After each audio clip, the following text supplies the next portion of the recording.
Olá, tudo bem? Aqui é a Ana. Hoje vou falar de um assunto que tem me chamado a atenção já há algum tempo e que tenho estudado já há algum tempo também, que tem a ver com memorização, técnicas de memorização. E eu não sei se você sabe, mas existem técnicas de memorização que são muito antigas e muito eficientes. Mas a maioria das pessoas nem conhece, e mesmo quando conhece, relutam em utilizar. E eu cheguei à conclusão que existe um grande preconceito contra técnicas de memorização. Você quer entender melhor essa história? Então fica ligado, que aí vem mais uma videoaula.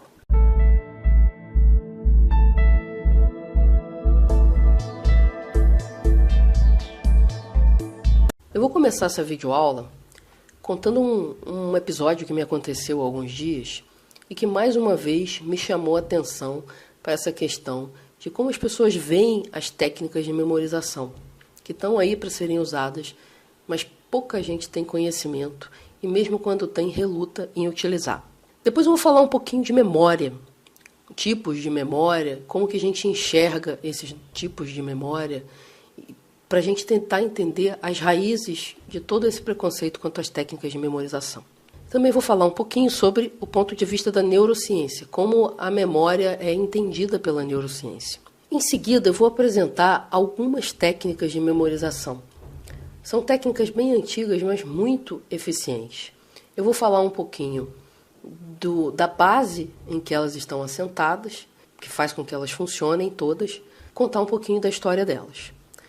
No final, a gente vai discutir os exemplos, vai discutir como que essas técnicas são aplicadas na prática. Então vamos começar pela história. A história tem a ver com cartão de crédito.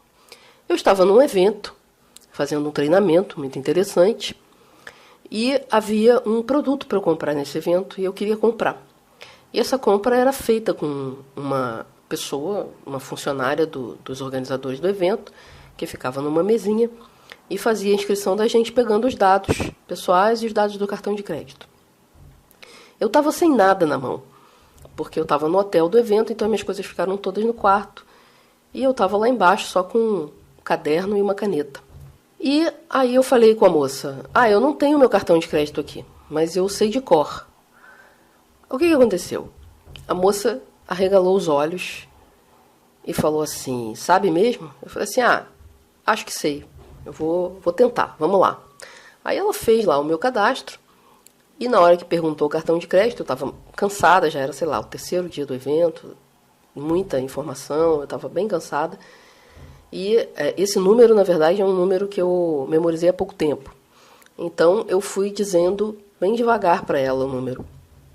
E estava claro que eu estava fazendo um certo esforço para lembrar. Mas, no final das contas, eu disse o número todo para ela, data de validade do cartão, o código aquele código que vem atrás, né? Código de... nem sei o nome daquilo. Mas, enfim, eu dei o número todo. Mas como ela viu o meu esforço, ela ficou rindo e falou assim, esse negócio não vai passar. Se passar, vai ser um milagre. Mas a verdade é que passou. Passou na primeira tentativa. E essa moça, a partir desse momento, toda vez que ela me encontrava com alguém, ela falava assim, essa aqui é a pessoa com a melhor memória que eu conheço. E eu fiquei muito surpresa, porque, na verdade, eu tinha apenas dito alguns números para ela. Memorizei porque eu tinha uma motivação bem concreta, bem prática. Levei alguns dias tendo que repetir aquilo, mas, no final das contas, eu realmente memorizei o número do meu cartão de crédito. Mas o mais interessante dessa história não foi nem ter memorizado o cartão de crédito. Afinal, eu já sei um monte de números. Conta bancária, CPF, identidade, todos esses números eu sei de cor. O mais interessante dessa história foi a surpresa e o espanto da moça. E, de repente, eu virei uma campeã da memória.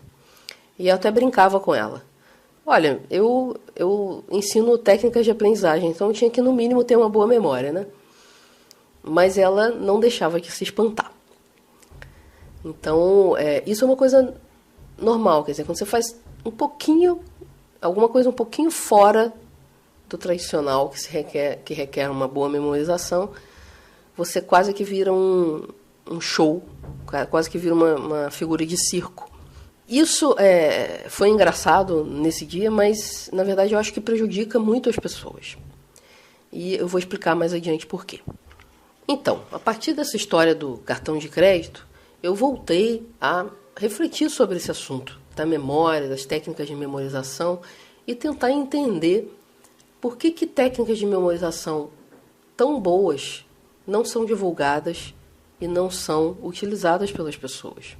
Quando, na verdade, tudo que a gente quer é saber aprender melhor e mais rápido. E, como a gente sabe, a memorização está intimamente ligada à aprendizagem. Bom, então, nessa minha reflexão, eu percebi que existem 2 tipos de processos de memorização. E que esses 2 processos são encarados pelas pessoas de maneira muito diferente. O primeiro processo é um processo de memorização natural. É aquela memorização que acontece de forma inconsciente ou semiconsciente em algumas situações. Tá? No dia a dia, você está passeando e de repente acontece alguma coisa e você memoriza aquele evento. Vivências, induzidas ou não. Existem técnicas para você criar vivências, para a pessoa trabalhar certas habilidades. E existem vivências que acontecem naturalmente no dia a dia. Mas você está não tentando memorizar alguma coisa, você está vivenciando uma situação. E muito dessa situação, muito daquilo que você está vivenciando acaba indo para a sua memória de longo prazo. Atividades práticas também levam a uma boa memorização. Por exemplo, toda aquela coisa de aprendizagem baseada em projetos parte da premissa de que se você se envolve num projeto prático, você vai memorizar os conceitos relacionados. Uma coisa que gera muita memorização natural são eventos inesperados ou que tenham uma alta carga emocional. Tá?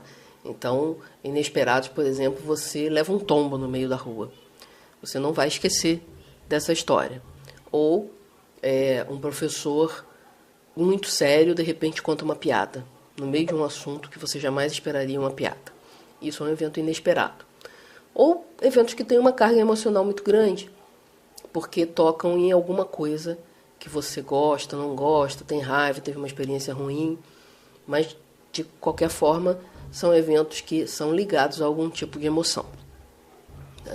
Então, essas são situações em que a gente naturalmente memoriza as coisas. E a maioria das crianças aprende assim. Né? Você não coloca uma criança de 5 anos para decorar uma tabela de verbos irregulares em inglês. Você simplesmente coloca ela num ambiente em que ela vai utilizar a língua e espera que ela memorize algumas coisas naturalmente. Tá? E existe um outro tipo de processo de memorização que ele é mais artificial, ele é mais forçado, tá? E ele acontece de uma forma mais consciente. E esse processo de memorização mais consciente, quando você está se forçando a tentar memorizar alguma coisa, ele era muito valorizado na antiguidade. De lá que vem as dezenas de técnicas de memorização. E por que isso era valorizado na antiguidade? Porque demorou muito tempo para a gente ter formas confiáveis de registrar a informação. Então, a única forma que a gente tinha de ser bem educado, no sentido de ter muitas informações, era memorizando as coisas mesmo na cabeça. Então, raramente você tinha acesso a um papiro. Então, quando você tinha acesso, você tinha que memorizar. Você tinha acesso a um professor que estava disposto a falar sobre alguma coisa. Então, você tinha que saber memorizar o que o seu professor estava falando. Porque ele ia embora, ou ia não estar mais ali, e você ficava sem registro nenhum daquilo que foi falado, que foi conversado. Então, uma memória muito forte e fortemente induzida era muito valorizada na antiguidade. Atualmente, essa valorização caiu muito. Ela é muito associada a um termo pejorativo chamado decoreba, né? Até porque as escolas usaram demais a memorização pela memorização, que é o que a gente chama de decoreba, e ela é muito associada a truques, porque as pessoas que mais usam técnicas específicas de memorização, que induzem uma memorização artificial, são pessoas ligadas a eventos tipo Olimpíadas de memória. E aí elas ficam memorizando pacotes de cartas de baralho, ficam memorizando coisas que em princípio não têm muito sentido pra gente. Então elas são muito associadas a truques. E aí as pessoas têm um certo desdém, tipo, isso aí é bobagem, pra que eu vou ficar decorando um pacote de cartas de baralho, ou 2, ou 3, ou 4? E acaba que essa coisa fica meio marginalizada. Bom, em que situações que a memória artificial acontece, né, com mais frequência? Ou deveria ser usada com mais frequência? Ou tem que ser usada, porque senão você não sai do lugar? Geralmente quando você está no início de algum assunto que é muito novo. Por exemplo, você está aprendendo uma língua estrangeira. Ou você está entrando numa área de conhecimento que você não sabe quase nada. Tá? Por que nesse início você tem que forçar um pouco a memorização? Porque você tem pouquíssimas conexões. Tá? E tudo é novidade. Como é que você vai conectar com alguma coisa anterior? Tá? Então, esses casos são os casos em que o uso de técnicas de memorização um pouco mais forçadas são bastante interessantes. Outra situação em que as pessoas não se dão conta, mas que é muito interessante de usar técnicas que forçam a memorização, é quando você precisa aprender mais rápido. Tá? Uma criança de 5 anos tem a vida toda pela frente, você pode deixar ela no ambiente e ela vai aprendendo com as coisas que ela vai vivenciando naquele ambiente. Mas quando você tem que estudar para um concurso, ou para uma prova que vai acontecer daqui a 1 ou 2 semanas, você precisa aprender rápido. Você precisa memorizar de uma forma mais induzida. E aí as pessoas normalmente recorrem a métodos muito rudimentares, quando, na verdade, desde os tempos mais antigos, existem métodos que te levam a memorizações quase perfeitas de determinados assuntos. E, na minha opinião, esses métodos deveriam ser mais usados de uma forma conscienciosa, né? Não é para fazer decoreba, mas eles podem ser muito úteis, principalmente para quem está vivendo situações de ensino que vão ser avaliadas, como um estudante que vai passar por provas, ou uma pessoa que está fazendo um concurso público e vai fazer as provas do concurso.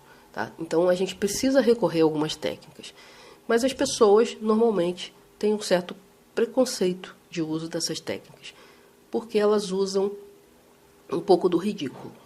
Mas eu vou falar disso um pouco mais tarde. Antes de entrar nas técnicas propriamente ditas, vamos dar uma passadinha para ver como a neurociência Pois é, pessoal. Dessa vez a videoaula ficou muito comprida e eu tive que dividi-la em 3 partes. Se você quer ser avisado da próxima parte, por favor, se inscreva na nossa lista no link abaixo, porque aí, assim que estiver pronta, as próximas videoaulas, as próximas partes, eu vou mandar um e-mail para todo mundo avisando, ok? Então, até mais.